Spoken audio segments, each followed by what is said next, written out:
Hi, this is Mr. Ray, and this is a series on the end of the world in Bible prophecy. This is section 2, prophecies in the book of Daniel. Just a quick overview of the book of Daniel. The book of Daniel is divided into two parts. The first part records 6 times that God intervened in Daniel's life. The second part records 4 visions that God gave to Daniel. Okay, the 6 times that God intervened in Daniel's life. First episode, God enabled Daniel and his friends to avoid defiling themselves with the king's food and without endangering their trainer. The second episode, God revealed Nebuchadnezzar's dream and interpretation of the future to Daniel. The third episode, Nebuchadnezzar attempted to thwart the dream and God delivered Daniel and his friends from the fiery furnace. Then in the fourth episode, God revealed another dream of Nebuchadnezzar to Daniel, and Nebuchadnezzar was humbled as a result of losing his mind for a time. The fifth episode, Daniel interpreted the handwriting on the wall for Belshazzar at the fall of Babylon, and the 6th time that God intervened in Daniel's life was when God saved Daniel from the lion's den after the foolish decree of Darius.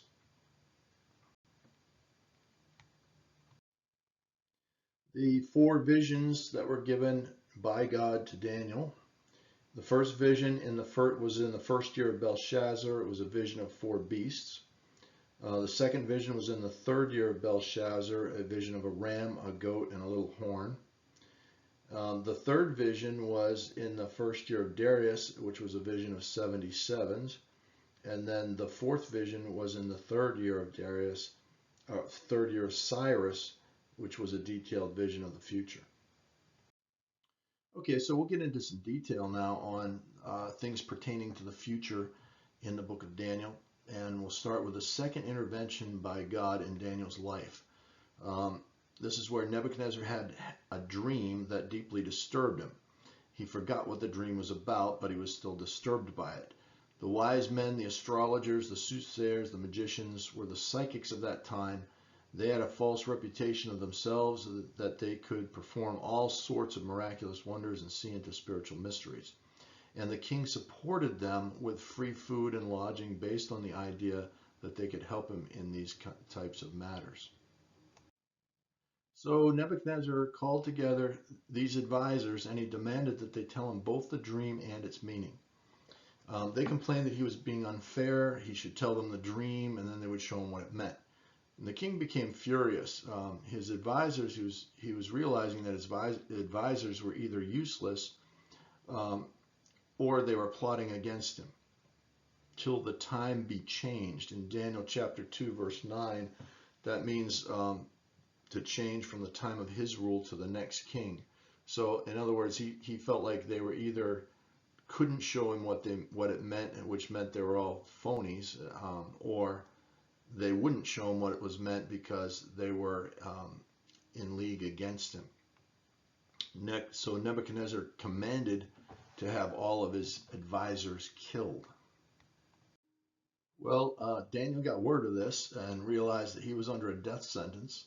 So he asked the king for a chance to come up with a dream and the interpretation. And so the king gave him that chance. And so he and his friends began to pray. And now you got to realize something. Daniel was under a death sentence, yet he had enough faith in God to be able to sleep at night after he committed his situation to God in prayer. So he prayed, he committed it to God. He was able to sleep that night, even though if he didn't come up with something that by the next day he was going to be dead. Okay, but he trusted God, he committed it to God, he prayed, and he gave the situation to God to the point where he was peaceful enough to sleep that night and confident that God would help him. So God showed him the answer that night while he slept. So immediately the next day, Daniel hurried to the king, went straight to him, told him the dream and the interpretation. And Daniel was careful to mention that he had no special powers of his own. See, all of these wise men supposedly had special powers that other people didn't have. That's what made them wise men. That's what made them advisors to the king. They could see spiritual things that other people couldn't see. Daniel was careful to say, I have no special powers of my own. The dream and the interpretation have come from the one true God who inhabits the heavens. So Daniel was concerned that this pagan king who was ruling over his people would get to know the real God, the one true God who inhabits the heavens. So the vision that Nebuchadnezzar saw was a dream about kingdoms of the future. He saw a huge statue of a king. Here's a little picture of it. A huge statue of a king. The statue had a head of gold, breast and arms of silver, okay, belly and thighs of brass, legs of iron, and feet of iron and clay. And while he watched, a stone came and smashed the feet. All right, and then the entire image was destroyed. The stone grew up into a mountain. This stone that smashes into the feet grew up into a mountain that filled up the entire world. So in Daniel 2, verses 36 to 45, the meaning of the vision is given. All right, so the meaning is actually explained in the text. The dream shows a sequence of kingdoms that will rise to power. The first kingdom is this head of gold, and that stands for Babylon. That was Nebuchadnezzar's kingdom. The second section of the statue, the breast and the arms of silver, represent Persia. And then the belly and the thighs of brass represent Greece. And then the legs of iron represent a fourth kingdom. The feet of iron and clay represent a future kingdom that comes out of the iron kingdom. So here's the iron kingdom of the legs. Coming out of the iron kingdom of the legs is a mix of iron and clay in the feet and toes. That is the kingdom that's going to be in power when Christ returns to set up his kingdom on earth. This big stone coming down that smashes the feet, that's Christ. And it says in verse 44, in the days of these kings, which are the 10 toes. Notice, Rome was an empire. And then this last kingdom is described as kings, plural. So this is a kind of a different governmental setup. This is run by more than one king. So multiple, several different kings here, which represented by the 10 toes. It says, the God of heaven will set up a kingdom which shall never be destroyed, and it shall stand forever. So this rock is Christ returning to smash that kingdom that will be there at the end of the world. And some people believe that the feet of iron and clay are coming out of the iron kingdom, and they interpret that to be Rome. Okay, so some look at this and say this iron kingdom is Rome, and the feet of iron and clay are something that comes out of Rome. Others believe that it's an Islamic kingdom, that this is the Islamic Caliphate, that this the legs of the Islamic Caliphate, and the mix of iron and clay is going to be an empire that comes out of the Islamic Caliphate. Now I'm going to address that, and I'm in this video I'm going to show you why I'm convinced. Now, I've seen the evidence put out that for the Islamic Caliphate, but I'm going to show you why I am convinced that it's Rome and it's a Western power. That this is a Western coalition that comes out of the Roman Empire and not the Islamic Caliphate.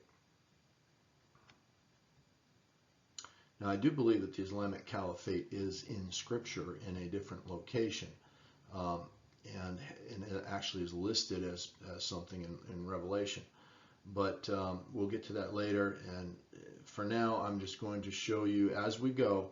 I'm going to show you why I'm convinced that these legs are Rome and why they are not the Islamic Caliphate. And right away, some who say that the iron legs are the Islamic Caliphate say so because Rome never conquered Persia to absorb all the other kingdoms. And so they believe that Daniel 2 verse 40 requires that the fourth kingdom, the Iron Kingdom, has to conquer the entire territory of all the others. They believe that the caliphate the Islamic Caliphate is unique as a theocracy. Okay, so that instead of an empire, that it's a theocracy where the um, leader of the empire, of the Islamic Caliphate, is a religious leader as well. And they also believe that in order to fulfill Daniel 2, verse 40, the fourth kingdom would have to conquer the territory of all these other kingdoms. And then the Islamic Caliphate was able to absorb this territory. And so they point to that as reason to believe that the Islamic Caliphate is the Iron Kingdom. However, what Daniel 2:40 actually says is that the iron can break the other metals. It does not say that it will absorb the territory of all the others. Okay, so the iron is strong and can break these other metals, but it doesn't say that it will absorb the territory. And from Nebuchadnezzar's point of view, remember, this is a vision and a dream that's given to Nebuchadnezzar to tell him what's coming in his future, or the future from his perspective and from his point of view. From Nebuchadnezzar's point of view, the kingdom that ruled Babylon, after Babylon, Persia took over. From Nebuchadnezzar's point of view, he's in Babylon. So this dream is given to him. He is the head of the statue. After him comes the Persians. They rule Babylon. Okay, after that, the Greeks rule Babylon. Well, the kingdom that ruled Babylon, from Nebuchadnezzar's point of view, the fourth kingdom that ruled his territory would be Rome. So Rome did conquer Babylon. It did conquer that area of Iraq. They just didn't go in and finish off Persia. However, it broke the power of the Greek rulers. So Rome broke the power of the Greeks. Okay, Rome broke the power of the Greeks broke the power of the Persians, and the Persians broke the power of the Babylonians. So if you look at this sequence, Rome fits just fine. It is not a requirement in Daniel 2:40 that all of the territory of these kingdoms be absorbed, only that their power be broken like one stronger metal breaks another. Okay, and from Nebuchadnezzar's point of view, after his rule came Persia. After that, the Greeks ruled Babylon. After that, the Romans ruled Babylon. Okay, and also in each of these empires, the king was considered the head of the pagan religion. So Islam is not unique in that way, that its leader is the head of its religion. All of these kings that ruled these empires, even Rome, the emperor was considered, especially later, the emperors were considered to be gods. And if you didn't, kneel and say Caesar is Lord, you get your head chopped off. And so it's the same thing with the other kingdoms. They're all of the emperors of those kingdoms were considered the head of their pagan religions. Okay, so the Islamic Caliphate is not unique, and neither is Rome in that sense. Now, if we consider that the iron legs are Rome, then we can see how after Rome, the Roman Empire broke up into many European nations, and Russia. Russia was the eastern half of the Roman Empire, and so, or the eastern part of the Roman Empire. So all of the European nations and Russia became the feet of iron and clay. You see other ideologies coming out of the European area, the Roman European area. Okay, ideologies like fascism, communism, socialism, all of them came out of Europe. Okay, and those countries, kings, ideologies, the countries that Europe broke up into, Portuguese took over South America, or part of South America. Spain took over part of the New World. England took over part of the New World. You can go on and on and on, and we will in a second, but the countries, the kings, the ideologies, and the rich Western globalists have conquered the world. They've taken over They've basically, um, projected their power over all of the world. And they've broken it into smaller countries, and they continue to do so. So here's some examples of that. South and Central America were taken over by Spain and Portugal. Okay, North America was taken over by England and France. All of these things that came out were parts of the Roman Empire that broke up into separate countries. Uh, Africa was overrun by Germany, Italy, Britain, and America. Okay, World War II saw the West dominate the globe. Even Persia was conquered by Britain and Russia. So when they say, well, the Romans never took over Persia, well, the feet of iron and clay did. The countries that came out of Rome did conquer Persia. It was conquered by Britain and Russia. Um, Islam has not conquered the globe the way that the offshoots of the Roman Empire have done. Um, Islam did take over a huge area of the Middle East, okay, after the Roman Empire broke up. But then the countries that came out of Rome have projected their power completely over the Islamic Caliphate. And we saw that in the wars in the Middle East recently. And we saw it in World War II, and we saw it in World War I, the Ottoman Empire defeated by the British. Okay, and so all of these things, the Western nations, and the philosophies that have come out of Europe have taken over the world, whether it be communism, fascism, socialism, all of those things, and just the Western culture and the Western globalism has spread over, taken over the entire globe, projected its power everywhere, and it's a divided kingdom because all of these nations are separate nations, but they're all part of the same globalist, you know, thing that came out of Rome. And all these philosophy, even communism has taken over China, and communism came from Europe. And so all of these things, just through World War II and the aftermath, have projected Western power and the power of Western globalists all over the world. Okay, therefore, I'm convinced that the feet of iron and clay are most likely a Western globalist coalition of government authority that's going to come to power in the last days. Now, notice that in the vision, a stone comes and hits the feet, destroying the image. The stone represents Christ. He will return to take over the world in the days of the kingdom represented by the feet. All right, Jesus will smite that last great kingdom of man, and when he returns to the earth, his kingdom will fill the world and he will rule it forever.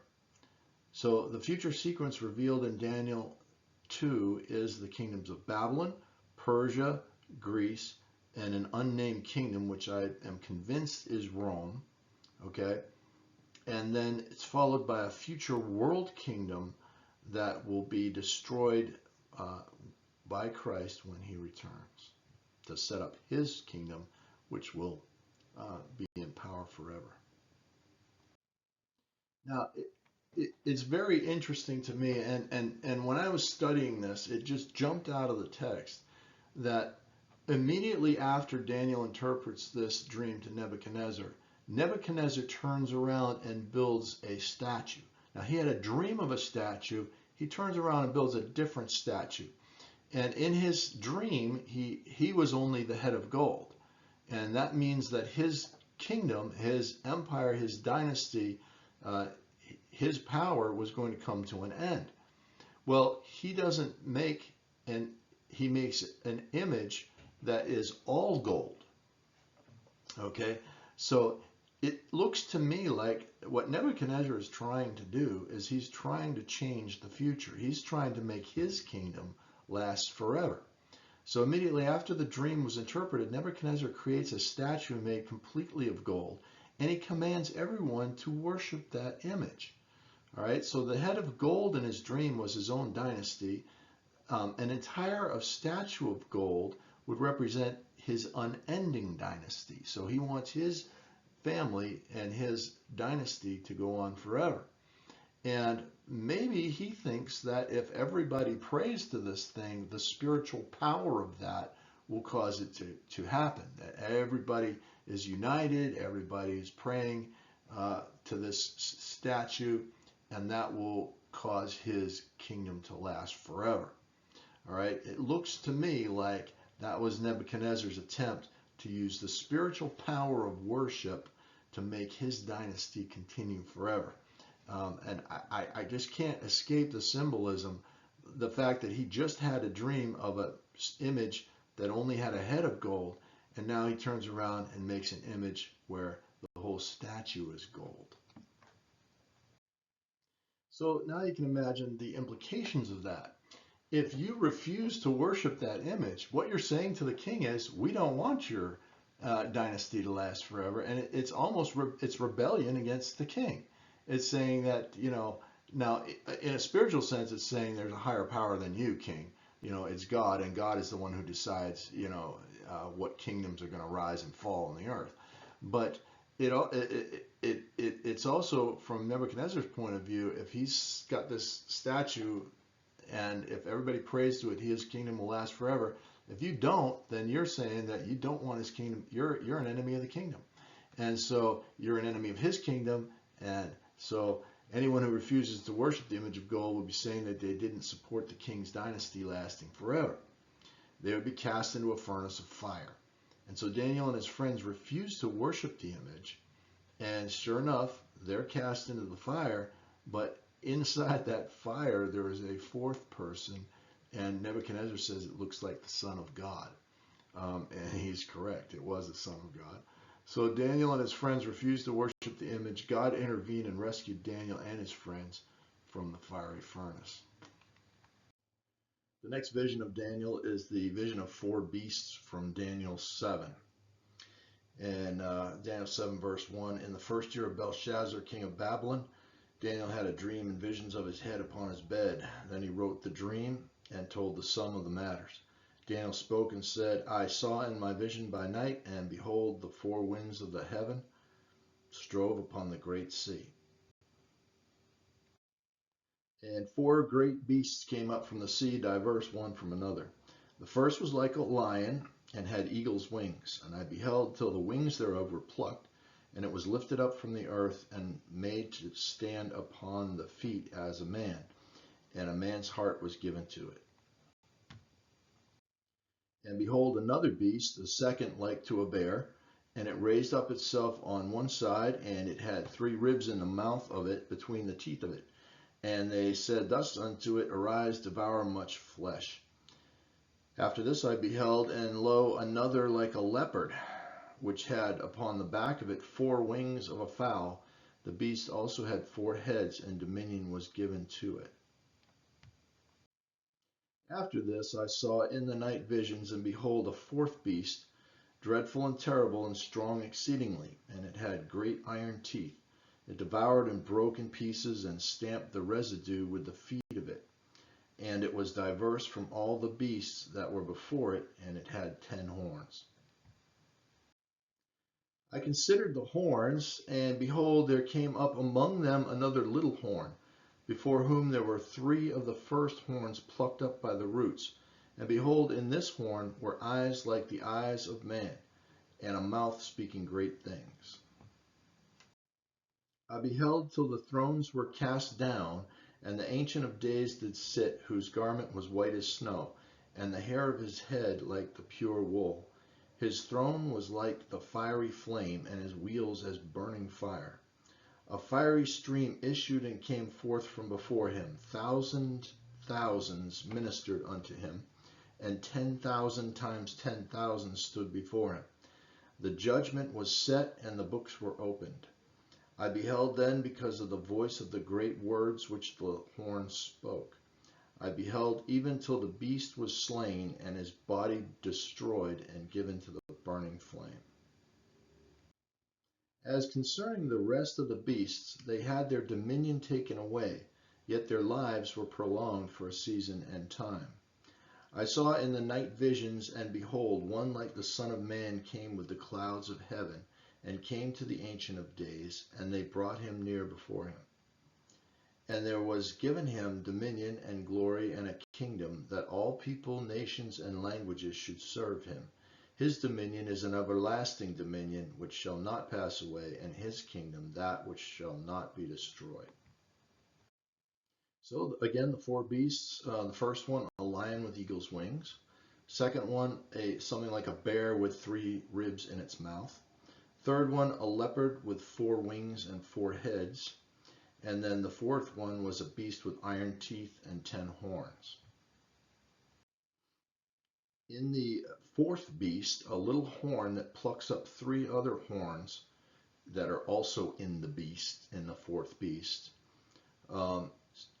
plucks up 3 of the horns and speaks great things. Then the Ancient of Days rules and judges. The beast is killed, its body is destroyed and cast into the fire. The other beasts lost their dominion, but not their lives for a time. The Son of Man is given a kingdom that will never end. And picking it up again in Daniel 7, verse 15. I, Daniel, was grieved in my spirit in the midst of my body, and the visions of my head troubled me. I came near unto one of them that stood by, and asked him the truth of all this. So he told me, and made me know the interpretation of the things. These great beasts, which are 4 kings which shall arise out of the earth. But the saints of the Most High shall take the kingdom, and possess the kingdom forever, even forever and ever. Then I would know the truth of the fourth beast, which was diverse from all the others, exceeding dreadful, whose teeth were of iron and his nails of brass, which devoured, broke in pieces, and stamped the residue with his feet. And of the 10 horns that were in his head, and of the other which came up, and before whom 3 fell, even of that horn that had eyes and a mouth that spoke very great things, whose look was more stout than his fellows. I beheld, and the same horn made war with the saints, and prevailed against them, until the Ancient of Days came, and judgment was given to the saints of the Most High, and the time came that the saints possessed the kingdom.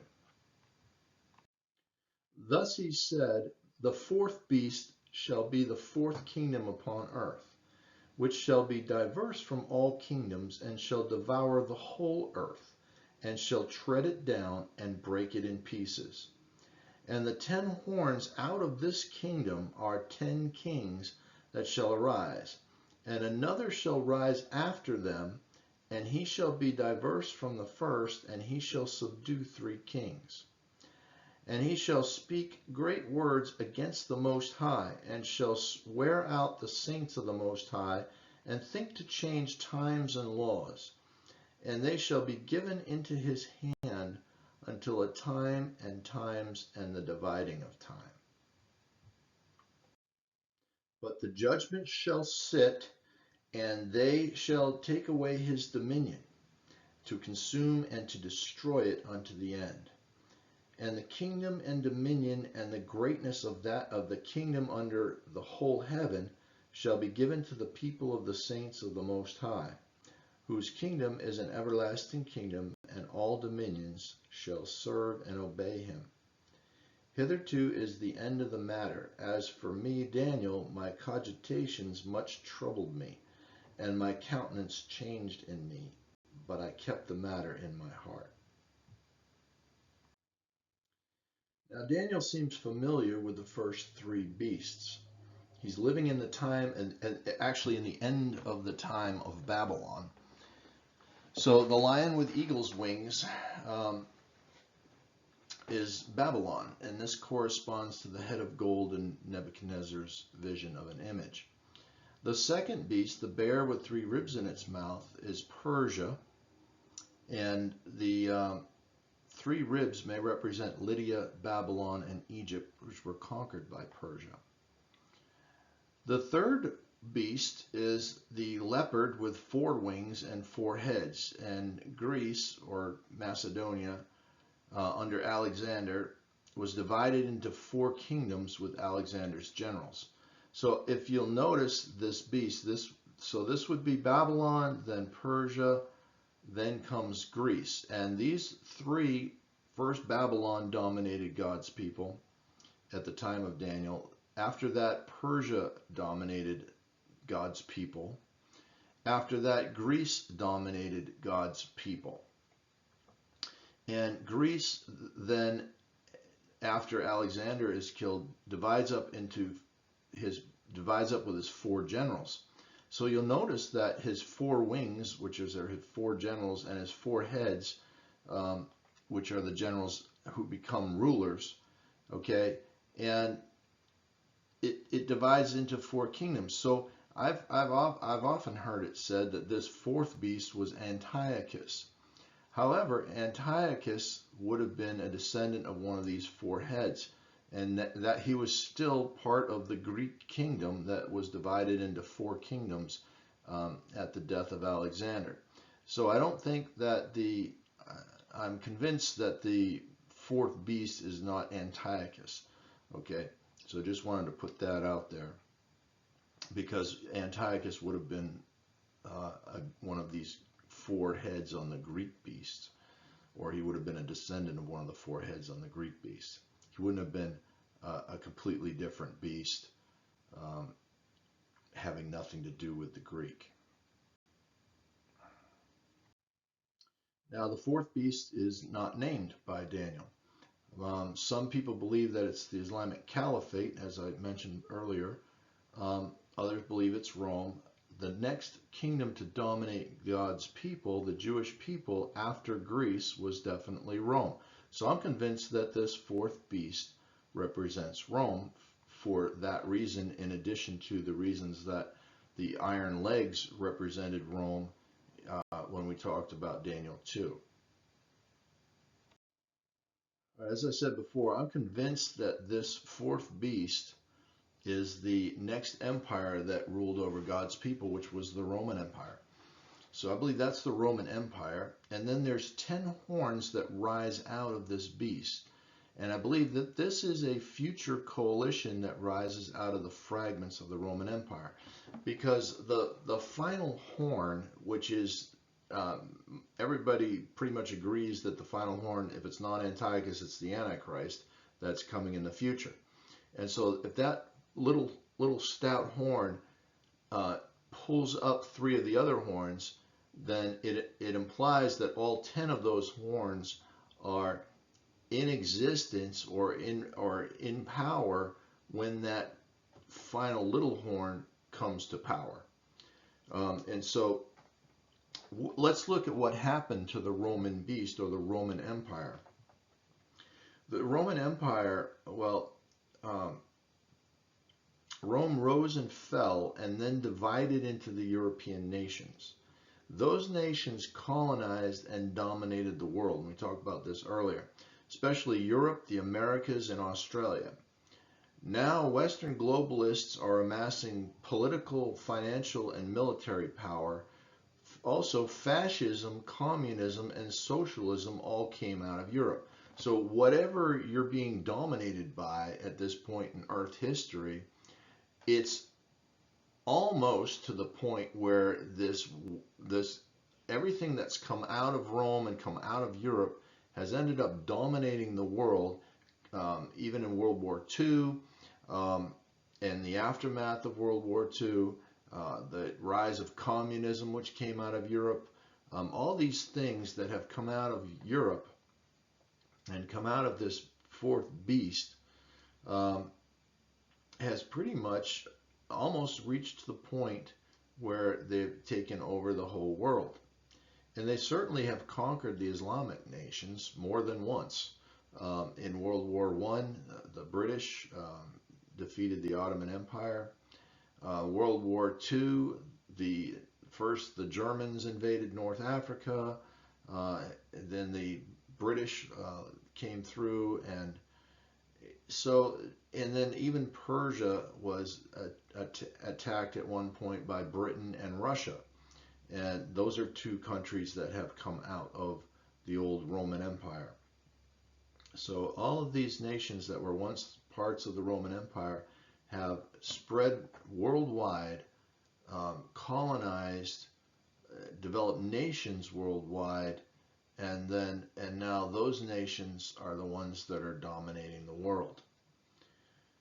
So I believe the 10-horned confederacy, the 10 horns are a confederacy or a 10 divisions of power. Once the globalists are in control of the whole world, they'll set up 10 kings or 10 rulers. So it's likely to be a 10-horned confederacy that rises out of these nations. So this is the end result. Notice also in the Greek beast here, the Greek beast ends up with 4 heads. This beast ends up with 10 horns. So the beast itself spreads, the Roman Empire itself falls, but the power that was in the Roman Empire then spreads, becomes the European nations, and they end up dominating the world, and they still do. European-based nations, even the United States, you can count as a former colony area taken over by England. So England, France, in a small part Spain, were all took over North America, and the United States came out of that. We even have a Senate, like Rome had a Senate. And so we've taken our ideas of government from the Greeks and the Romans, and the Roman Republic, and then we have we're a culture. Largely, the United States was largely based on a European culture, and so the European culture and the European nations have spread their power and influence throughout the world, and the Western globalists, you could make an argument, the Western globalists and even communism that came out of Europe, socialism, all these things have pretty much spread and done what it says that this beast will do. Now, the Islamic Caliphate took over a large amount of territory after the Roman Empire fell. But the Islamic Caliphate has been overrun by European-based nations throughout history. You just have to look up the history of each of the any Middle East country, any Islamic-based country, and you can see that they have been defeated by Western nations. And so they are still there, but this is what the beast does. It devours and it tramples and it breaks them apart. So basically the Western European nations invade, take over, and then those areas get broken up into other nations, but the Western globalist influence is still there and still and still very much has power and sway in these nations. So I'm convinced that the 10-horn confederacy will likely rise out of this Western globalist power structure. So the one horn rises up after the 10. So the 10 horns are there, the one horn rises up after them, and he subdues 3 or pulls out 3 of those horns. So those 10 horns are in existence when that one horn comes to power. He pulls out 3 of them. He speaks out against God and wears out the saints for 3.5 time periods. In Daniel it said for a time, times, and half a time. So 3.5 time periods. But then judgment, and we'll get back to that because that is an exact description of when the Antichrist comes to power. We see that in Revelation, the Antichrist comes to power, or the beast comes to power for 42 months, which is 3.5 years. And then Judgment Day comes, and God gives the entire world kingdom to Christ and his followers. The little horn in this passage comes out of the fourth beast, which I'm convinced is the Roman beast. Okay, and so this is the Antichrist that Jesus will destroy at his return. This is an illustration of the statue of Daniel 2 and the beasts of Daniel 7. You've got Babylon corresponding to the head and the lion. Persia corresponds to the chest of the image and the bear. Greece or Alexander corresponds to the brass in the statue and the leopard with the four heads. And then comes another beast. The iron legs corresponds to the Roman Empire. After this, you get iron and clay, the divided kingdom. Notice there's 10 kings, not one. So in a sense, this one, the final kingdom, is a divided kingdom. All right, and ruled, even if it's divided up into 10 sections of power. But then there's one little horn that rises up after them, as we said, plucks 3 out. This is the Antichrist. This is where the Antichrist will take over. And then comes the judgment, which is the stone against the statue, or the judgment of Christ's return. And then the stone fills the whole earth, and Christ's kingdom goes on forever. So Babylon, Persia, Greece, and I'm convinced Rome rules over the Jewish people. Okay, so this is what Daniel's concern is, that his people have been dominated, that the saints have been dominated. Who dominated the saints throughout history? Well, first it was, at the time of Daniel, it was Babylon. After that it was Persia. After that it was Greece. And after that, Rome took over. Rome took over the people of God. And then after that, there was the Islamic kingdom. But we're going to see the Islamic kingdom is spoken of in the book of Revelation in a different way.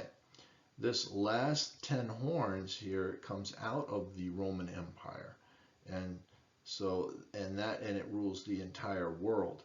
And it says that the beast, the fourth beast, rises up.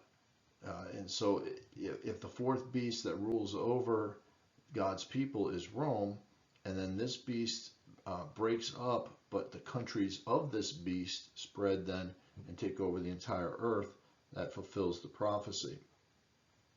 And then out of that comes a division of 10 powers, most likely what the Western globalists are trying to do. And then out of the Western globalists, there's going to arise the final Antichrist that God is going to destroy with his return. And that final Antichrist will speak out against God and speak out against his people.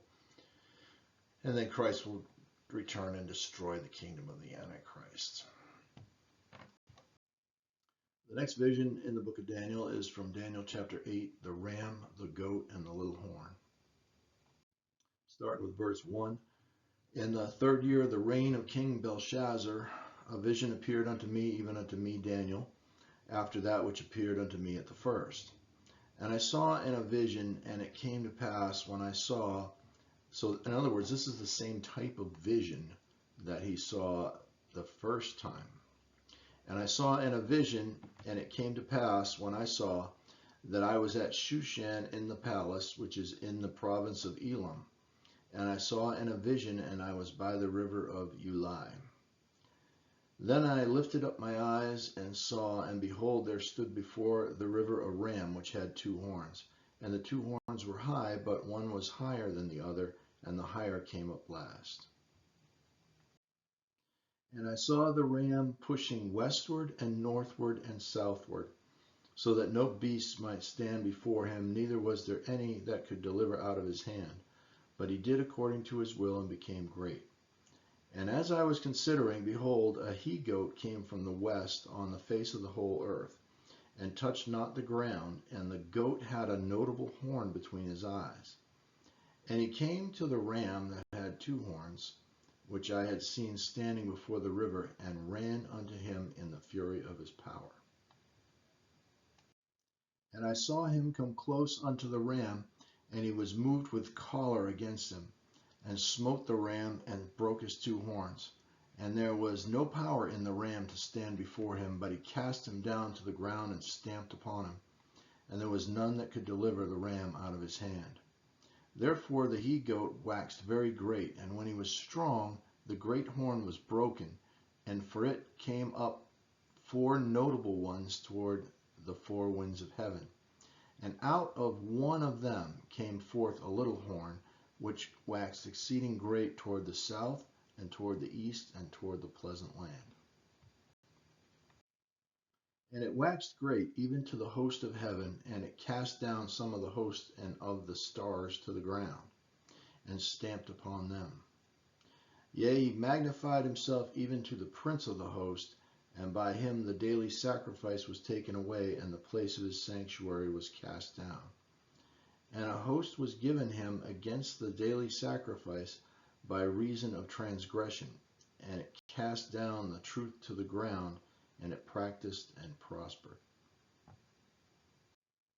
Then I heard one saint speaking, and another saint said unto that certain saint which spoke, How long shall be the vision concerning the daily sacrifice and the transgression of desolation, to give both the sanctuary and the host to be trodden under foot?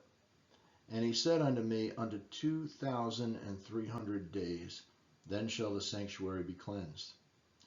And it came to pass, when I, even I, Daniel, had seen the vision and sought for the meaning, then behold, there stood before me as the appearance of a man. And I heard a man's voice between the banks of the Ulai, which called and said, Gabriel, make this man to understand the vision. So he came near where I stood, and when he came, I was afraid and fell upon my face. But he said unto me, Understand, O son of man, for at the time of the end shall be the vision. Now as he was speaking with me, I was in a deep sleep on my face toward the ground. But he touched me and set me upright.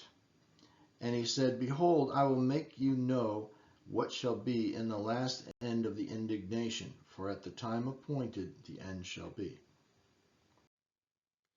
The ram which you saw, having 2 horns, are the kings of Media and Persia. And the rough goat is the king of Grecia, and the great horn that is between his eyes is the first king. Now that being broken, whereas 4 stood up for it, 4 kingdoms shall stand up out of the nation, but not in his power. And in the latter time of their kingdom, when the transgressors are come to the full, a king of fierce countenance and understanding dark sentences shall stand up. And his power shall be mighty, but not by his own power. And he shall destroy wonderfully, and shall prosper, and practice, and shall destroy the mighty and the holy people. And through his policy also he shall cause craft to prosper in his hand. And he shall magnify himself in his heart, and by peace shall destroy many. He shall also stand up against the prince of princes, but he shall be broken without hand. And the vision of the evening and the morning which was told is true. Wherefore shut thou up the vision, for it shall be for many days. And I, Daniel, fainted and was sick certain days. Afterward I rose up and did the king's business. And I was astonished at the vision, but none understood it. Remember, this vision takes place in the time of Belshazzar. So all of these events are in the future from Daniel's perspective, and that's probably why he doesn't understand it well.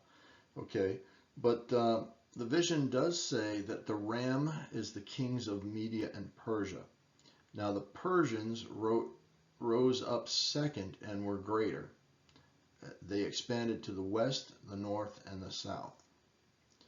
The male goat was the Greeks under Alexander. When he died, his empire was divided between his 4 generals. Daniel has this vision in the 3rd year of Belteshazzar, showing him details of the next 2 empires that Israel would have to be prepared to endure.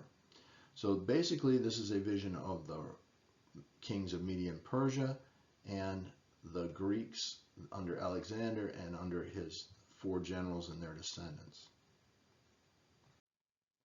It says, in the latter time of their kingdom. And that means in the latter time of the kingdoms of the ram and the goat. So in the latter time of their kingdom means in the latter days of Greek rule over Israel, this evil little horn rises up. So this evil tyrant was Antiochus. He's different from the little horn in the previous vision, which rises up out of a Roman beast. Remember, there was a different beast. It's not the Greek beast. The Greek beast in the previous vision was the leopard. And so this little horn, so that the other little horn comes up out of the Roman beast, or the fourth beast. This little horn rises up out of the Greek beast. So this evil tyrant is Antiochus.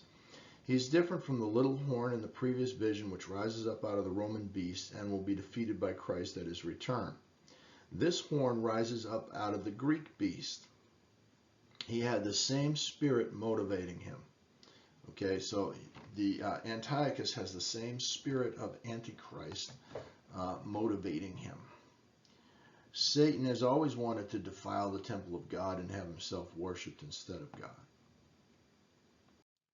Now it says that the little horn grows great to the east. So the little horn Antiochus grew great to the east by invading Persia. He grew great to the south by invading Egypt, and he ruled Israel. Consistent with verse 10, Antiochus forced God's people to violate God's law or to be killed. He made an edict that every group within his kingdom had to worship the Greek gods and sacrifice to them or be killed. Eleazar, a 90-year-old priest, along with many others, was tortured and killed for not eating swine's flesh. Stars in the verse represent faithful Israelites. Abraham was promised descendants as numerous as the stars. Also, Joseph dreamed of the sun, moon, and stars bowing down to him, and that represented the family of his father Israel. So stars here represent faithful Israelites. Antiochus waged a religious war against the Jews.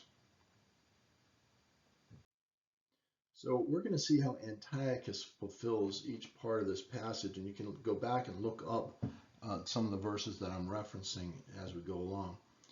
Consistent with verses 11 and 12, Antiochus opposed the high priest Onias and replaced him with Menelaus. He forbade the offering of the morning and the evening lamb, the daily sacrifice, and profaned the sanctuary by setting up an image of Jupiter on the altar of the temple. Verses 13 to 14 speak of the desolation brought about by these actions of Antiochus. Menelaus was made the high priest in the 142nd year, 6th month, and 6th day of the Seleucid kingdom. The temple was cleansed in the 148th year, 9th month, and 25th day. Therefore the sanctuary was profaned and trampled by the Gentiles and those who were willing to sacrifice to Zeus for a total of 2,300 days, just as the prophecy said. Verse 17 says that the vision will be at the time of the end. Now these events occurred near the time of the end of the Greek kingdom and at the end of Greek rule over Israel.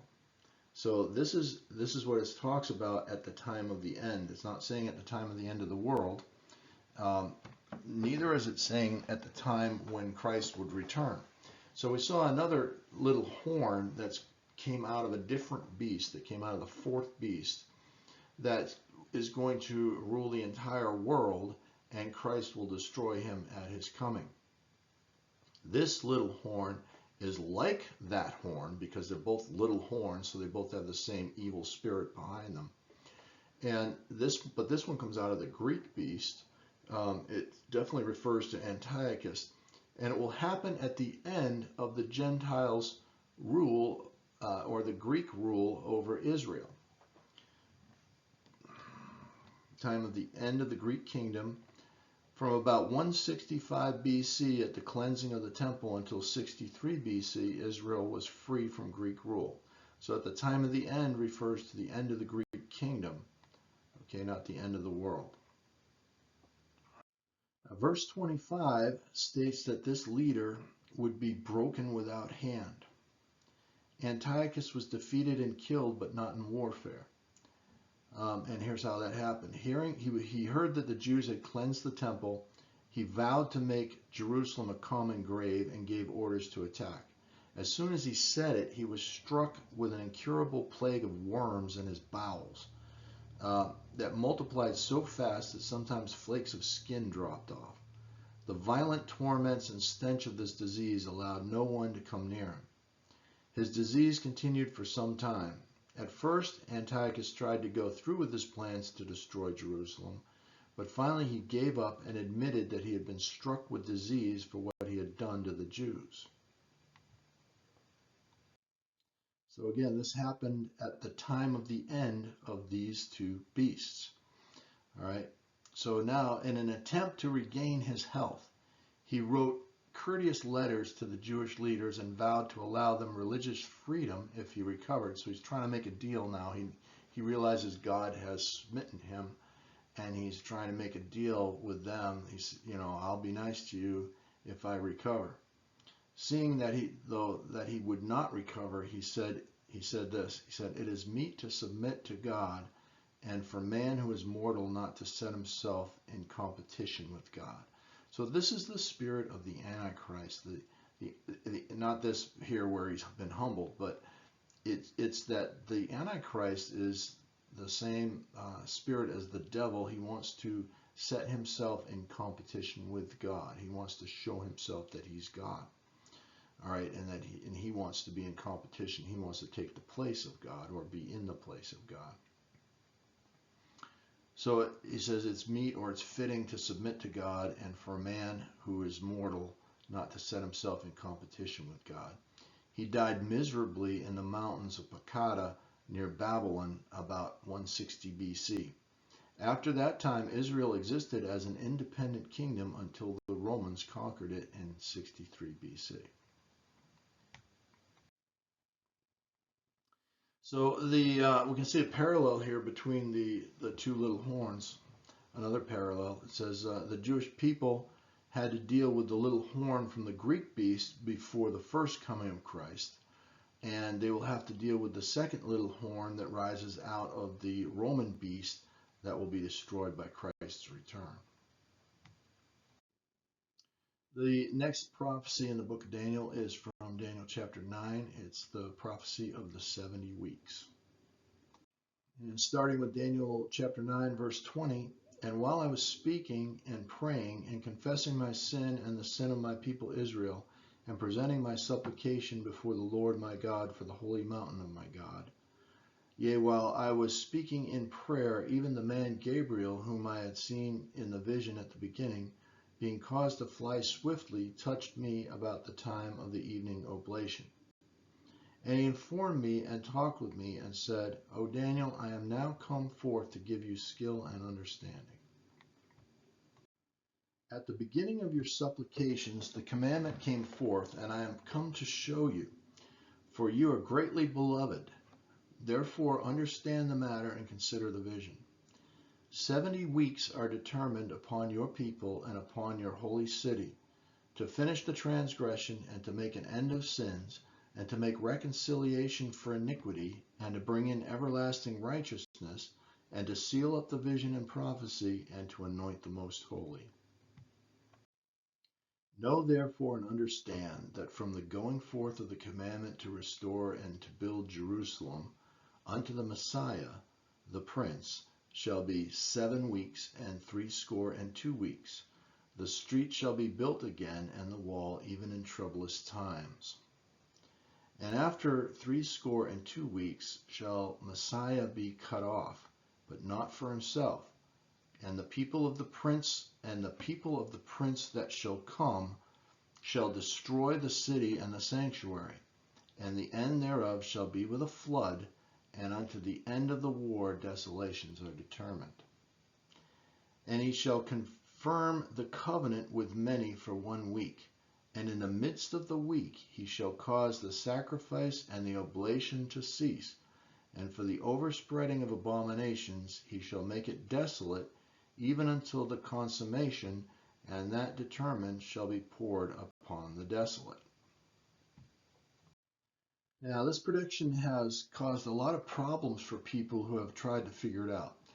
There are supposed to be 69 weeks or 69 sevens or groups of seven from the time that the decree is given to Nehemiah until the time that the Messiah is cut off. That means that there should be 483 years. That's 69 times 7. 483 years from the decree to rebuild Jerusalem to the crucifixion. Now, traditionally, the decree as given to Nehemiah is dated at 445 BC. And here's why. This is because Xerxes died in 465 BC, and Artaxerxes was his successor. The 20th year of Artaxerxes is then counted as 445 BC. So if Xerxes died in 465 BC, traditionally they count the first year of Artaxerxes is when Xerxes died, and so the decree is given in we know that the decree is given in the 20th year of Artaxerxes from the text of the Bible, and it's counted as 445 BC. The traditional crucifixion is dated at 33 AD. However, this leaves only 478 years, which is 5 years short of the 483 needed to fulfill Daniel's prophecy. So to try to reconcile these dates, some people have resorted to what they describe as a lunar calendar of 30 days per month, or a prophetic calendar of 30 days per month. This gives 12 months of 360 days for a year. Doing the math, 483 of these types of years would give a total of 173,880 days from the decree to the crucifixion. This creates 476 solar years, which is very close to the 478 required by the traditional dates. However, there is a major problem with the so-called lunar month. The Orthodox Jews did use the moon to mark their months, and they dated the beginning of each month when the first crescent became visible after the new moon. But the lunar month lasts only 29.5 days. This may seem slight, but by the end of 12 months, the calendar would be out of alignment by 2 whole phases of the moon if they used 30 days for each month. Also, the Jews were aware that their 29.5 days for each month did not line up with the solar year, so every 19 years they added a month to compensate. So in other words, they used the moon to mark the months, but they used the sun to mark the years. You might say, well, that doesn't refute the idea that maybe a prophetic year is 30 days, has 30 days for each month. Well, there's a better, simpler solution, and we're going to go through that now. The decree to rebuild Jerusalem was given in the 20th year of Artaxerxes, according to the Bible. This has been traditionally dated at 445 BC because people followed Ptolemy's canon. And they start Artaxerxes' reign at the death of his father in 465 BC. However, the problem with Ptolemy is that he did not count the fact that sometimes a son began to rule before his father's death. This is known as a co-regency. In other words, your father is the king, but you are also in charge because you have been appointed as his heir. And so you hold the full authority of the king and you start your ruling as a co-regency. Artaxerxes was given the authority to rule when his father Xerxes appointed him to the throne in the 12th year of the rule of Xerxes. Now, how do we know that? Well, it's recorded in Egyptian hieroglyphics. So the Egyptians were aware of this and they recorded it in their hieroglyphics as they were recording history. So when was the 12th year of Xerxes, which was the date that the rule of Artaxerxes began? So we're going to back up a little and find out. So if we back up a little bit, in 485 BC, King Darius was required to name his successor before he went off to war.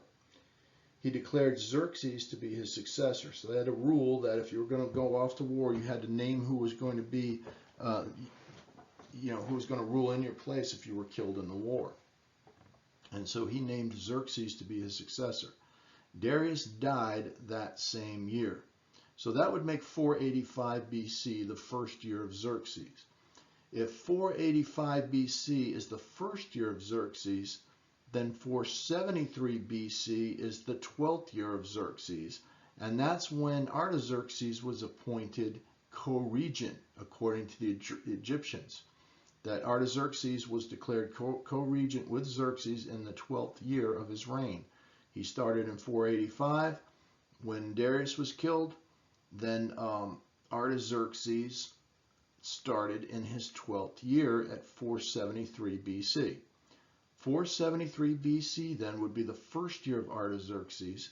Then 453 BC is the 20th year of Artaxerxes, the real 20th year of Artaxerxes, not 445, 453 BC. The most probable date for the decree to rebuild the city of Jerusalem then would be 453 BC.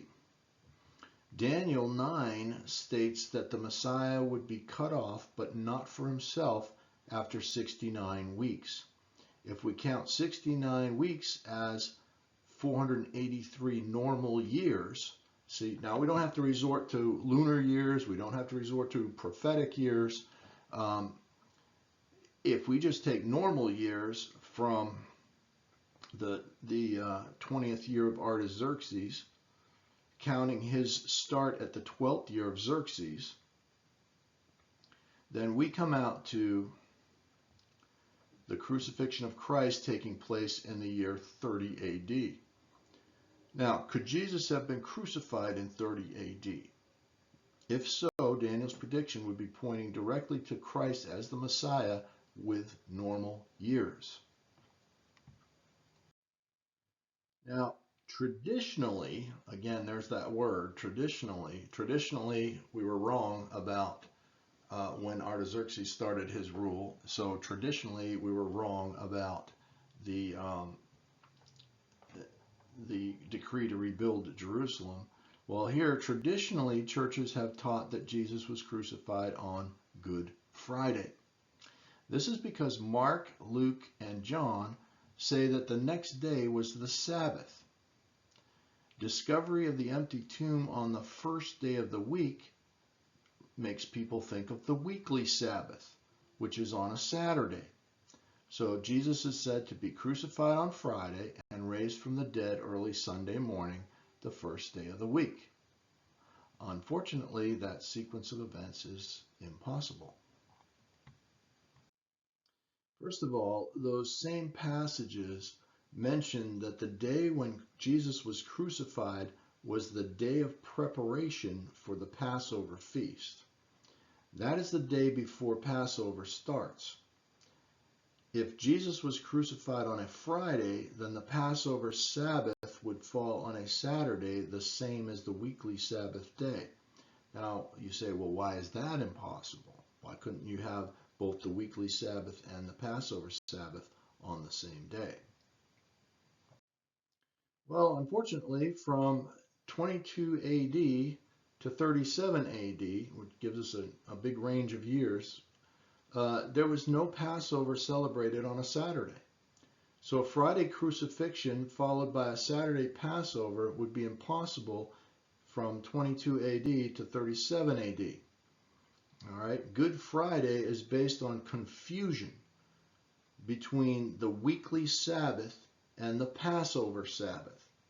So people have thought, oh, they had to take Jesus down before the Sabbath. Well, they think, well, that must be the weekly Sabbath. No, it's just the Passover Sabbath. And during that time period, there was no Passover Sabbath on a Saturday. So it couldn't have been Friday when Jesus was taken down from the cross. Jesus had to be buried in time for the Passover Sabbath to begin, not the weekly Sabbath. What then could have happened? Well, one possibility is if Jesus was crucified on a Thursday, he could have been buried in time for the Passover Sabbath on Friday. in the year 33 or 36 AD. Bishop Ussher chose 33 AD in his chronology. That year is a popular one for another reason. Luke says that Jesus was about 30 years old when he began his ministry. Most people believe that he ministered for about 3 years. So a Thursday crucifixion in 33 AD, close to Friday, is therefore very appealing. However, it should be pointed out that Bishop Ussher chose a date of 5 BC for Christ's birth. That would make Jesus 35 years old at the beginning of his ministry. His choice of 33 AD for the crucifixion was not based on the age of Jesus. It was based on what I believe to be a faulty interpretation of the 70th week of Daniel. He also marks the first year of Artaxerxes at 474 BC, so that the crucifixion of Christ in 33 AD would land in the middle of what he thinks is the 70th week. He does this even though he says that Xerxes was named successor of Darius in 485 BC. Also, the explanation of Bishop Ussher makes the second half of the 70th week insignificant.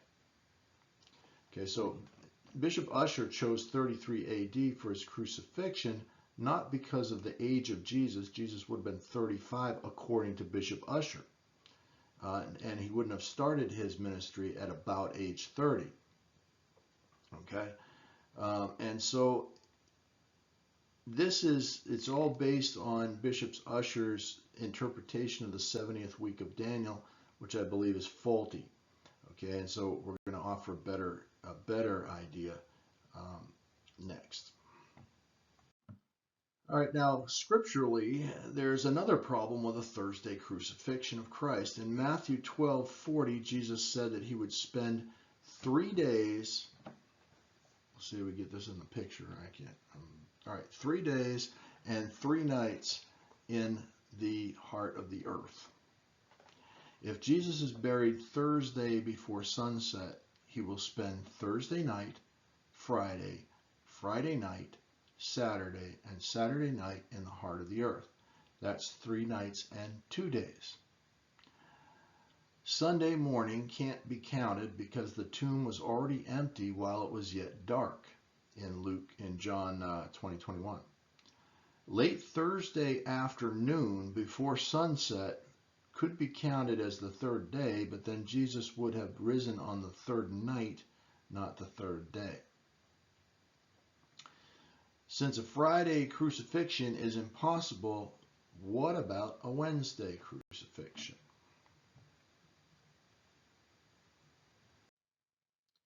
If Jesus died and was buried Wednesday evening, he would spend Wednesday night, Thursday, Thursday night, Friday, Friday night, and Saturday in the tomb.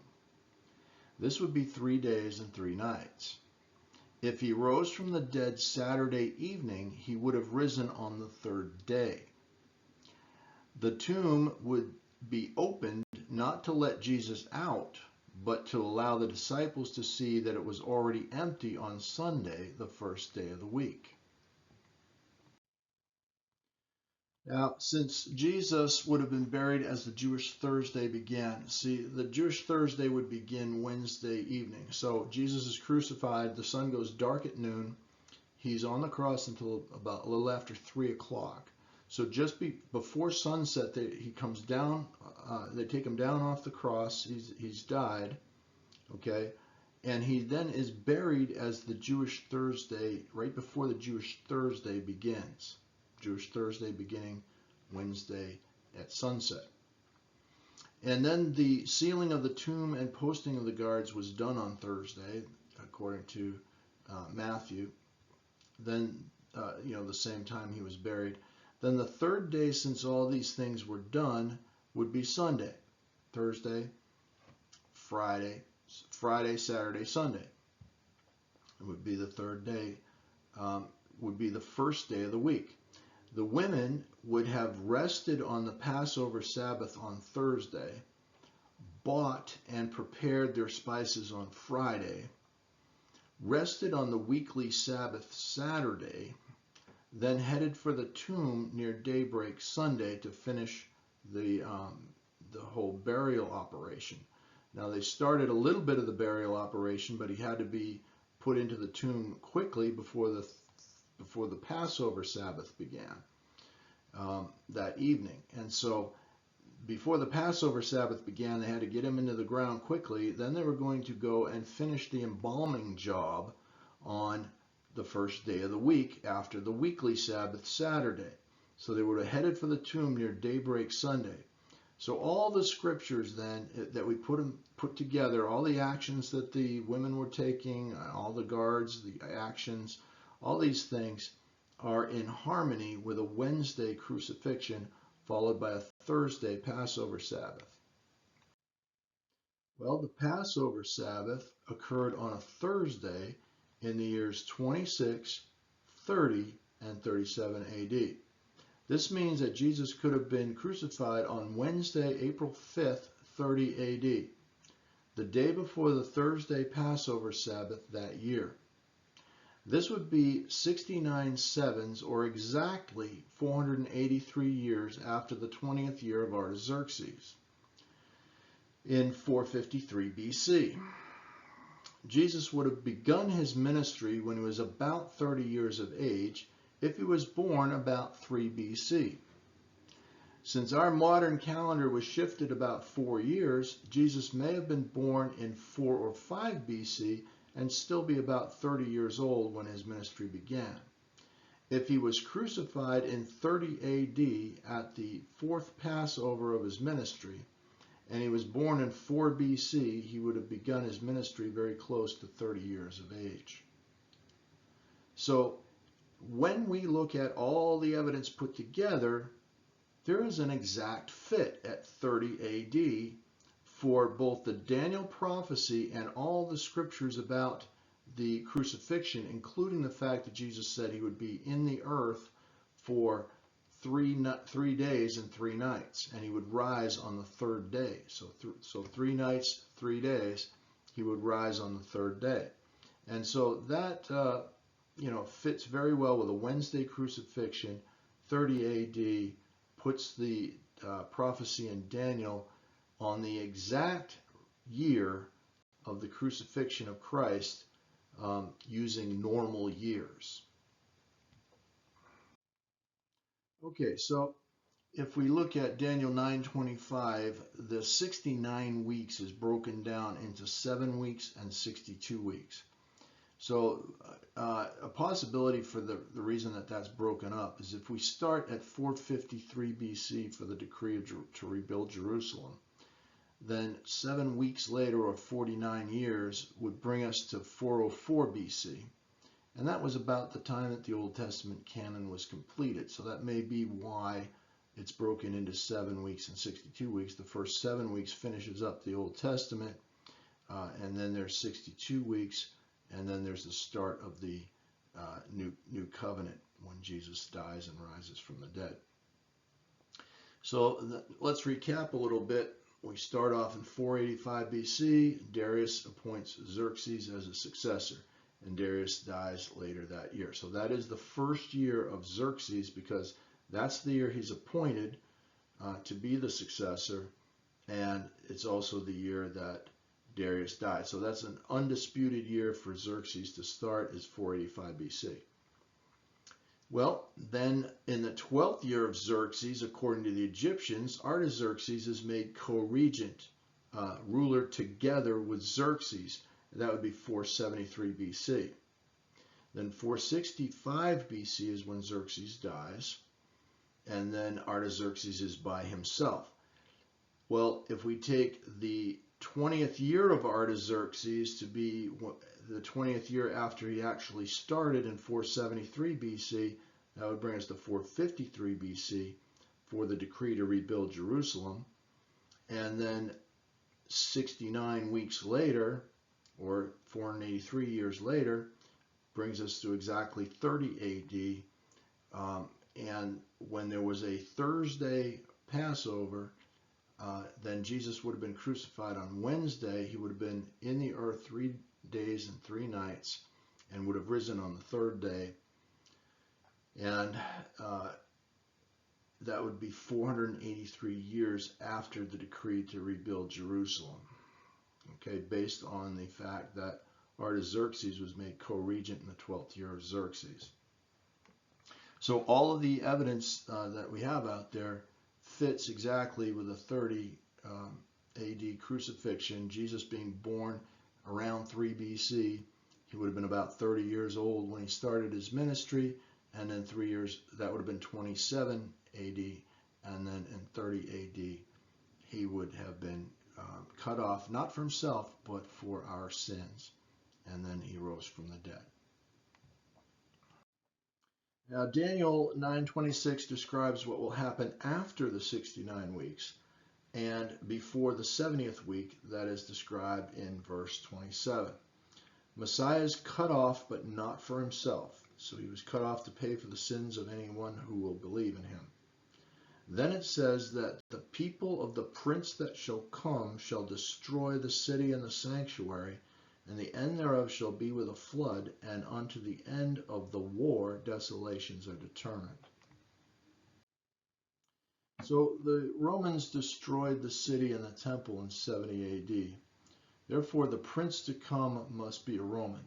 Now, I've heard this also interpreted that the people of the prince would be the Messiah, and the Messiah was Jewish, and so it was the Jewish people that destroyed the city and the temple by their bad behavior. And that could be a legitimate interpretation, but we'll see in the book of Revelation that you can't escape the idea that the Roman Empire is part of the beast, is part of the beast, the fourth beast of Daniel, and the beast described in the book of Revelation. And I'll show you where that is when we get to the book of Revelation. So you could interpret it that way. I look at it, and it looks more to me like the prince of the people who destroyed the city and the temple would have been a Roman prince, and so the prince to come must be a Roman. That's what I see in this verse, but it may not. It may be that the other interpretation is correct.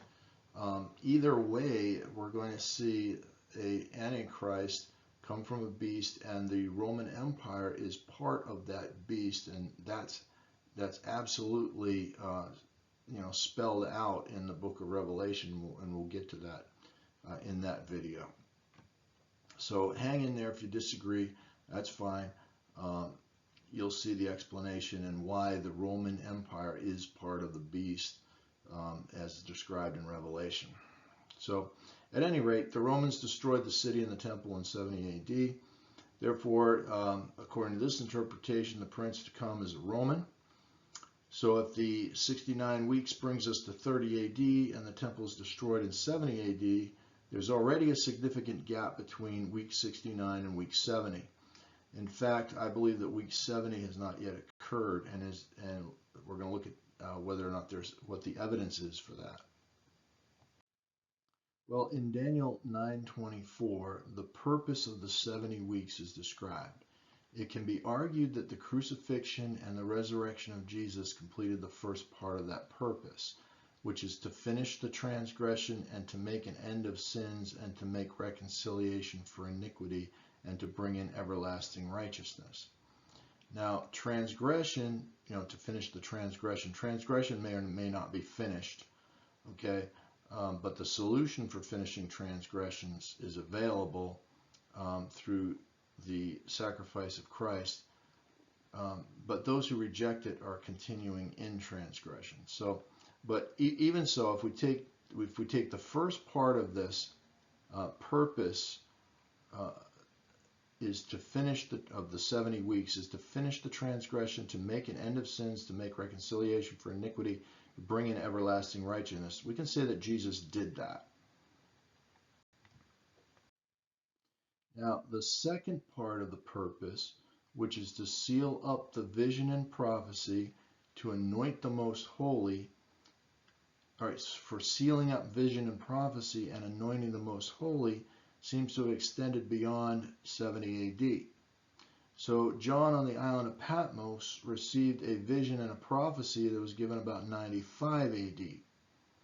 Okay, so that is after that time. So in that vision, the two witnesses are predicted to continue prophesying during a time that will be close to the end of the world. So vision and prophecy isn't sealed up until the book of Revelation is completed. So then the next verse in Daniel 9:27 tells what the prince to come will do during the 70th week, during the last week. And I believe that that's the last 7 years. You know, the last week is 7. So the last 7 years, and this is also described in the book of Revelation, that this is what the Roman prince to come will do. It says, and he shall confirm the covenant with many for 1 week. And in the midst of the week, he shall cause the sacrifice and the oblation to cease, and for the overspreading of abominations he will make it desolate, even until the consummation, and that determined shall be poured upon the desolate. So here we have a prince who, in the midst of the week of the last 7 years, causes the sacrifice and oblation to cease, and for the overspreading of abominations he makes it desolate. So if you take this to be the last 7 years, and if vision and prophecy extend into the time of the book of Revelation, where it says that the two witnesses will prophesy, and then we see that the beast rises up and defeats them. We'll see this in the book of Revelation. And then the beast rules for the last 42 months. Then the beast is doing exactly what's described here. There's a covenant with many for 1 week. In the midst of the week, he causes the sacrifice and oblation to cease, and there's an abomination that causes desolation. And so when the beast rises up, he kills the two prophets, and then he rules for 42 months. And that would be the last half. See, that would start in the midst of the week, in the midst of the last 7 years, if it's the last 42 months. So the first 1260 days, that would be the first half of the week. That's when the two witnesses are prophesying, and that's when Israel is completing their mission to prophesy to the world. And that's when vision and prophecy are being fulfilled, and even through the whole book of Revelation, vision and prophecy is being fulfilled. But we see that the first half of the week, there's a temple in Jerusalem, and so there is most likely going to be sacrifice and oblation, because the book of Revelation says to measure the temple. So there's a temple, there's sacrifice and oblation, there are two witnesses prophesying. Then in the midst of that week, that's cut off, and the beast rises up in the book of Revelation and rules for the last half of the week, which would be the last 42 months. So this particular passage, Daniel 9:27, is very consistent with what's described in the book of Revelation as the rise and the rule of the beast in the middle of the last 7 years. So again, the Roman prince will confirm the covenant for the 70th week of the 7 years. Okay, so for the last 7 years, the prince will sign a covenant. The covenant will be the first covenant of the Jewish law. So he will confirm the covenant. Well, the only covenant in existence when Daniel was written was the first covenant, the covenant of the Jewish law. Not the new covenant in Christ, because it involves sacrifice and oblation. The sacrifices may already be in progress by then. He simply confirms it and possibly signs a treaty that authorizes sacrifice to continue. In the midst of the 70th week, in the midst of the last 7 years, the sacrifices will be halted. Abominations will keep it desolate until the consummation, which is the return of Christ to rule the world. So, looking back over the book of Daniel, there have been two abominations that caused desolation described in Daniel so far. Now, the first abomination came from a leader described as a little horn that rose out of the Greek beast in Daniel 8:11 and 12. This was fulfilled by Antiochus before the time of Christ.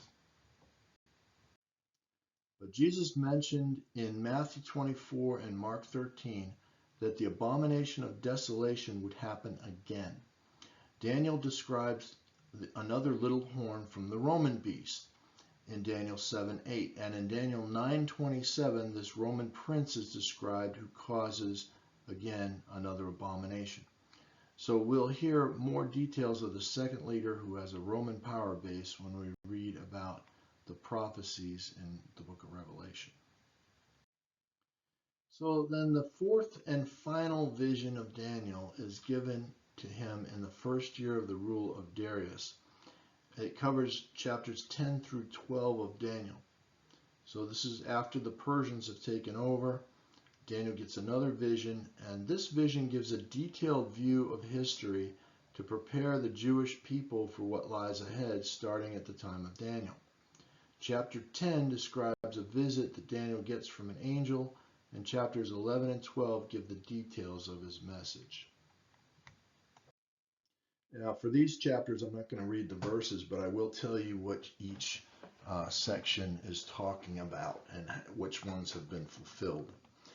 In Daniel 11, verse 1, the angel mentions that he had confirmed and strengthened Darius the Mede. In verse 2, the angel mentions 4 kings to come who would rule Persia. Toward the end of their rule, they began to stir up the Greeks. In verses 3 and 4, a great king is mentioned whose kingdom would be split 4 ways and not to his posterity. This great king was Alexander the Great, who had no heir. His kingdom was divided up between his 4 generals.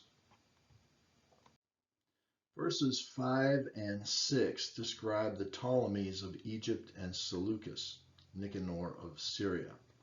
After 70 years since Alexander, Ptolemy Philadelphus sent his daughter Berenice to marry Antiochus Theos, king of Syria, who was already married to Laodice. He later divorced Berenice and remarried Laodice. Laodice poisoned him and arranged the death of Berenice and her son. She then put her own son by Antiochus in charge, whose name was Seleucus Callinicus. So that is what verse 5 and 6 are describing. Verse 7 describes Ptolemy Euergetes, son of Ptolemy Philadelphus. He attacked Callinicus to avenge his sister Berenice's death. He reigned 46 years. Verse 10 describes the sons of Callinicus, who were Seleucus and Antiochus the Great. They attacked Egypt. Seleucus was a weak leader who reigned 2 years and was then poisoned by his friends. Antiochus the Great continued his campaign, or continued the campaign. Verse 11 describes the campaign of Antiochus the Great against Ptolemy Philopator. Philopator had 70,000 foot soldiers, 5,000 horses, and 73 elephants. Antiochus had 62,000 foot soldiers, 6,000 horses, and 102 elephants. They fought the Battle of Raphia. Philopator won, but went into Jerusalem's temple. After doing that, he was never able to totally defeat Antiochus. Verse 13 describes an invasion of Egypt by Antiochus the Great. He invaded when the boy king Ptolemy Epiphanes had to take the throne of Egypt. He was assisted by the Jews and other allies. Verses 16 to 17 describe when Antiochus the Great gave his daughter Cleopatra to Ptolemy Epiphanes to make peace. She double-crossed Antiochus and supported Ptolemy. So even Cleopatra is in this passage. Verse 18 describes Antiochus the Great, who conquered the Greek Isles but was defeated by the Roman Scipio. Verse 20 describes Seleucus Philopator, who raised taxes and was poisoned after 12 years. And as you can see, the the detail of these passages and how they report everything that's going to happen in the future. If you're one of the people of God and you have this prophecy, you can almost follow current events, or the Jewish people could follow what was happening throughout history and know where they were in this timeline. And so this prophecy was preparing God's people to go through all this time of history, the history of the Greek kings, after Alexander. So verse 25 describes Antiochus Epiphanes and the plots he made against Ptolemy Philometor. Verse 30 tells how Ptolemy Philometor called on Rome for help. The Roman Popilius drew a circle around Antiochus and demanded that he yield before stepping out of the circle or face the wrath of Rome. Antiochus gave his troops the order to retreat. Verse 31 describes the abomination that Antiochus Epiphanes set up in Jerusalem. He tried to establish the worship of the Greek gods throughout his kingdom. He set up a statue of Zeus on the altar in the temple in Jerusalem, and he invaded Egypt in a fourth campaign and plundered it, helped by Libya and Ethiopia. Now, verses 33 to 35 describe the trials of God's people, which continue from the time of Antiochus until the time of the end. The time of the end is the last 7 years of history before Messiah's return, the 70th seven that was mentioned in Daniel 9. This is the point on God's timetable where we must be today.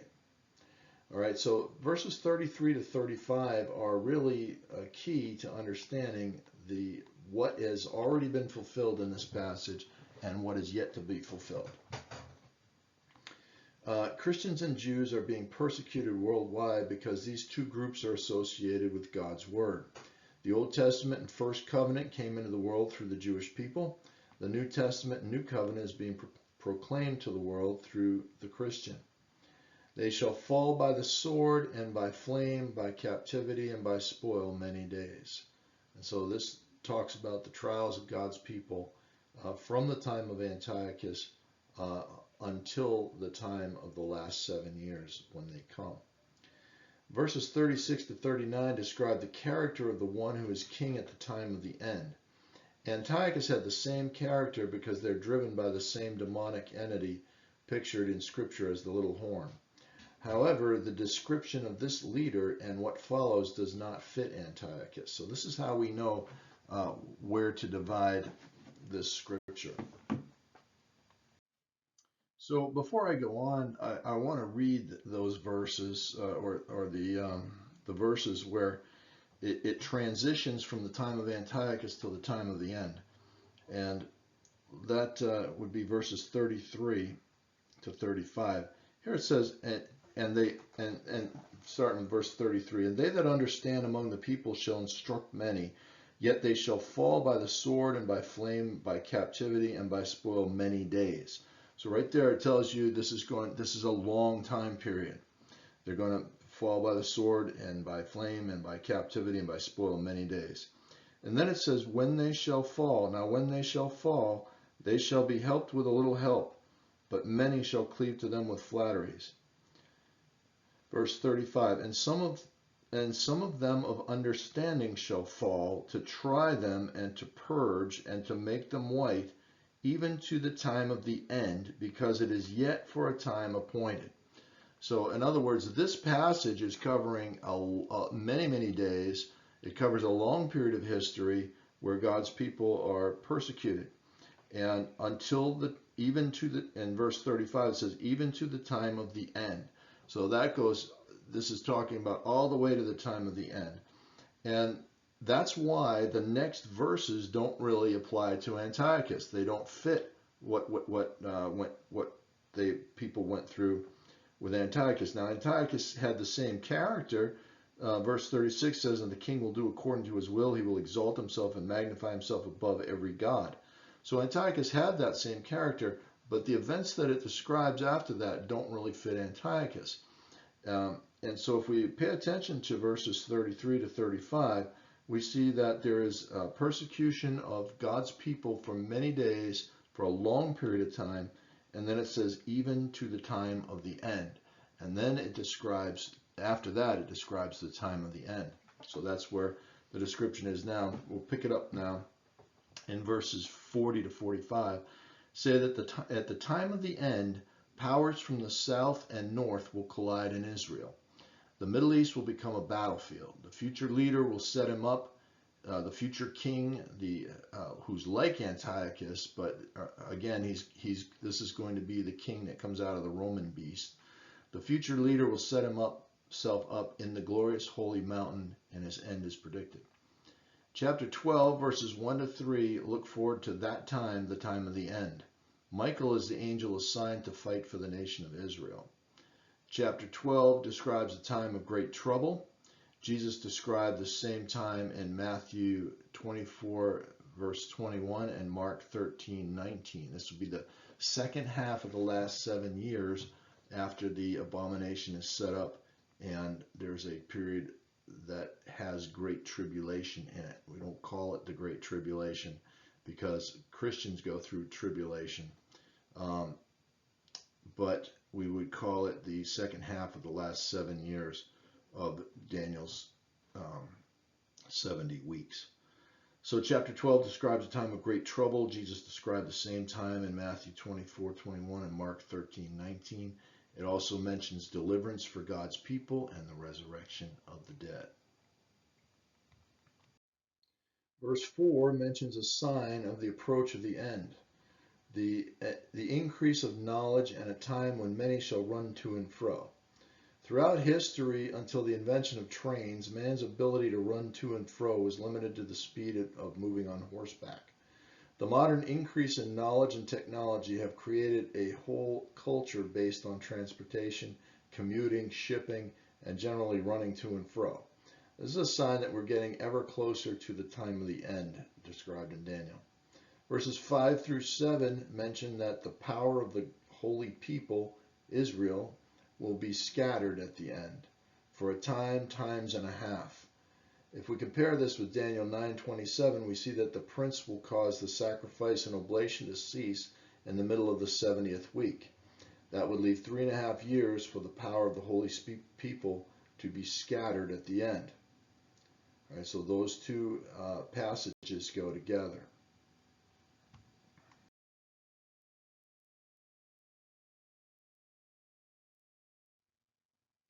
Now, verse 11 does refer to the abomination of Antiochus, and it's been literally fulfilled. Antiochus invaded and held Jerusalem for 1290 days.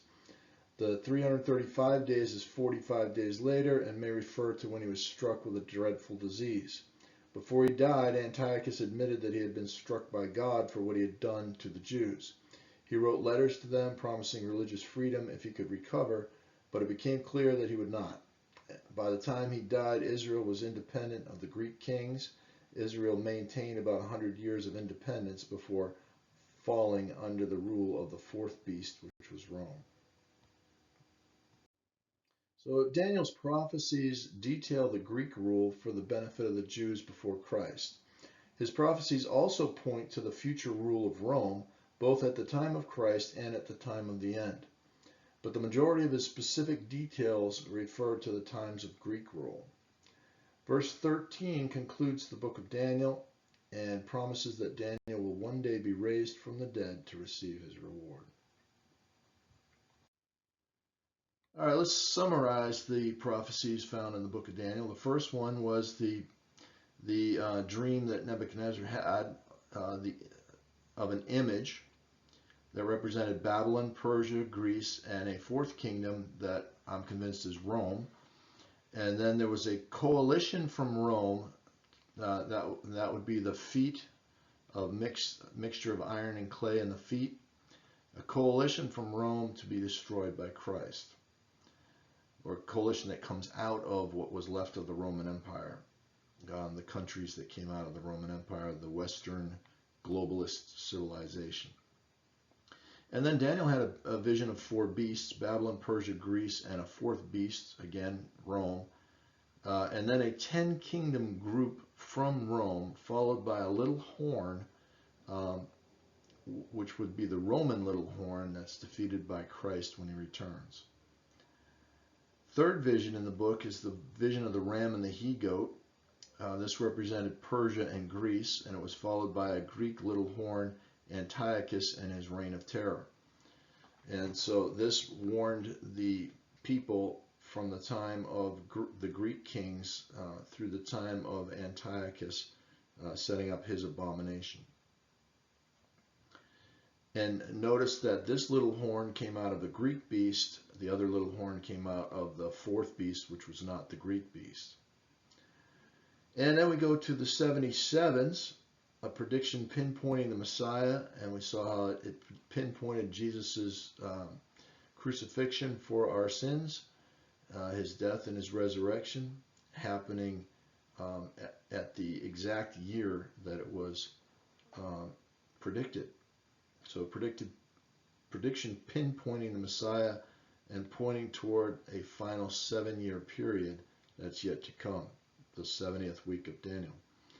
And then lastly, details of the future mapped out from Daniel's time,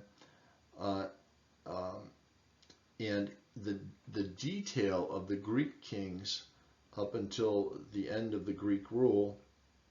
And then it talked about many, many days, and then it talked about the persecution of God's people until the time of the end, and then it describes some events in the time of the end until the final defeat of the last little horn, which would be the Antichrist, by Christ when he returns. And so that's the summary of the prophecies of the book of Daniel. Thank you for watching, and I hope you were blessed by it.